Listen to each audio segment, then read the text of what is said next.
जय जगन्नाथ सांग मैंने गुड इवनिंग आपण मैंने समस्त मो ब्लॉग को स्वागत करें। इवनिंग है किंतु मुझे चा बसई दे धूप भी दे दी कहीं आज आमको गोटे जगह को जीवार अच्छी से आम रेडी हो गलु।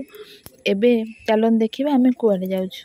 एबे मो पुओ को भी डाकीदेली सी खेल को जाता डाकीदेली सी भी एबे रेडी हो मुझे चा छाणी देती आ समस्त को सर्व करने को जाऊँगी। समस्त को देदेली आंकु बो को समस्त ये चा पी दे पुओ को रेडी करदेले। एबे बो भी रेडी हो गले। एबे बो पुओ मुंड टे कुंडे दौरान चलन देखा आम एबे कुआड़े जाऊँ आज बुलवाई।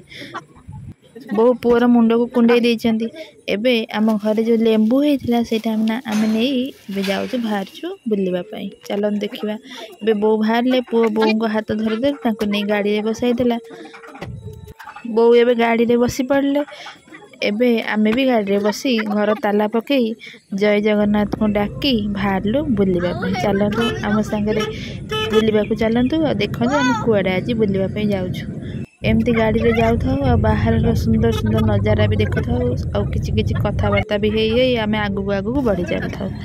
आगू गला बेले देखिलु गोटे जलखिया दुकान टे थिला से लगी आम से गाड़ी रखी किसी जलखिया नहीं गलु। जलखिया दुकान में विभिन्न प्रकार जलखिया थिला।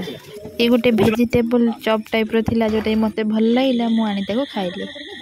एबे आमे पहुंची गले। आमे कुआडे आसछु आज बुलिबा पई। आमे आज आसछु मो बड़ नानी का घर को माने मो बड़ ननंद का घर को। ये होचन मो बड़ ननंद आउ पुओ को देख केमती गेल्हा करछंती। ये होचंती बड़ पीसा माने मो पुओर पीसा मोर भाईना। एबे पुओ और बो बसी किछि समय मस्ती करछंती देखंतु। तापरे नानी का घर सेकेंड फ्लोर रे। तापरे आमे नानी का घर पाखु गलु। ये होचंती नानी का सासू माने माउसी। देखन पुओ तांका साने के मस्ती करछि। एबे मु आसी माउसी के बो को नमस्कार कली। तांका साने बसी किछि समय कथावार्ता हेलु। बहुत भल लागे एमती बसी कथावार्ता हेबा पई। तापरे आमे एते किछि समय कथावार्ता हेला परे तापरे जाई जलखिया जो खाइबा पई रेडी कलु। मो भाणीजी जलखिया सब बाड़ी देथिले आ मु नै समस्त को जन जन के सर्व कर देथिली। चलन देखिबा आमे केमती मिसिकी खाउछु आ कोन सब मजा मस्ती करूछु। समस्त को जलखिया बढ़ाला पर समस्त को नै कि मु दे देथिली। समस्त को नानी की भाईना को आंकु समस्त को मु नै सब जलखिया दे देथिली। आमे समस्त मिसिकी बसी खाउथलु आ बहुत कथावार्ता भी ता भितरे चलथिला। यह हूँ मो बड़ नानी का माने मो बड़ ननंद का घर। आम एमती सप्ताह बा 2 सप्ताह थरे घर को चली आसु नले नानी भी आम घर आसती बुली जाती। एमती टिके भी डेरी हो जाए आमको भल लगे। नानी आ भाईना आ मो भाणीजी समस्ते मो पुओ को आम समस्त को भी बहुत भल पाती। मुझे माउसी की आ बो को भी जलखिया नहीं देदेली से भी खाईदेले। जलखिया खाई सारा पर भाईना कहले टिके पकुड़ी कर कहीं भाईना पकुड़ीटा बहुत फेवरेट। तो मु पकुड़ी टे तैयारी करदेली। तापर नहीं भाईना को देदेली आउ जहाँ भी रहा ताकू देखा कौन करवा। कि माउसी आ बो बसी कथबार्ता होचन। चलतु एबे डिनर प्रस्तुति करवा।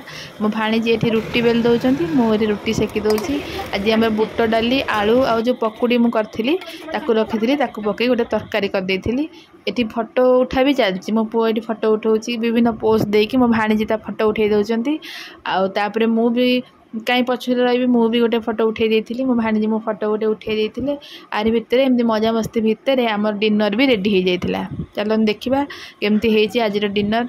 आज जेहेतु आम किसी तेल जिनस खाई से लगी आज आम साधा रुटी आ तरकारी करदेली खाई। प्रथम आंकु देदेली तापर समस्त को एमती बाढ़ी देती।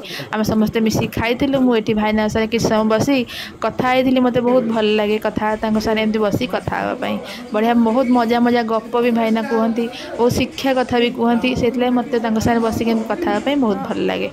तापर किसी समय एमती कथबार्ता मजा मस्ती भितर समय आसी 9टा हो गला। से आम सब बाहरलु घर को तेणु समस्त को बाय बाय कही पुणी चलू। आम जमती आम पदार आसी पहुँचु देखिलु गोटे छोट माछ केमती उठी आसकु नहीं कि ये गोटे छोट पानी थिला पानी माने कुद टाइप गोटे पानी थिला। ये नहीं माछ को छाड़देले केते सुंदर फूल देखते फुटी। एबे नानी नहीं कि बो को गाड़ी में बसई दौरान। मो पुओ भी बस पड़ी। बो ए समस्त बाय बाय कहते। आम ए घर को चलू।